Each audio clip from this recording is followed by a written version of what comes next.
నిన్న జరిగిన big boss ఎపిసోడ్లో ఎప్పుడూ ఫ్రెండ్స్గా ఒకరి మీద ఒకరు జోకులు వేసుకుని ఇమ్మాన్యుల్ తనూజ గొడవపడ్డారు. అసలు ఇమ్మాన్యుల్ కావాలనే తనూజను టార్గెట్ చేస్తుండా, ఇమ్మాన్యుల్కి ఎవరైతే అడ్డొస్తున్నారో, ఎవరైతే కాంపిటీషన్ అనుకుంటున్నారో వాళ్ళందరినీ తొలగించాలనే ప్రయత్నం చేస్తున్నాడా, తనూజ నిజంగానే కార్నర్ అయిపోతుందా? అదేవిధంగా కళ్యాణ్ సంజన గారు గొడవపడడంలో ఎవరు points correct? The same time అసలు తనూజను సంజన ఇద్దరు గొడవపడ్డారు. తనూజ పాయింట్స్ కరెక్టా, సంజన పాయింట్స్ కరెక్టా అని గురించి మొత్తం మాట్లాడుతున్నాము. ఒకసారి అయితే వీడియో లైక్ చేసే ప్రయత్నం చేయండి. అసలు వీడియో లైక్ చేయండి, ఒకసారి లైక్ చేయండి.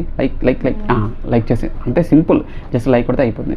సో ఇప్పుడైతే మాట్లాడుకుందామంటే, సో సంజన గారు అసలు కళ్యాణ్ గొడవపడ్డారు, మామూలుగా గొడవపడలేదు, చాలాసేపు గొడవపడ్డారు. అసలు పొద్దునే లేవగానే గొడవపడ్డారు.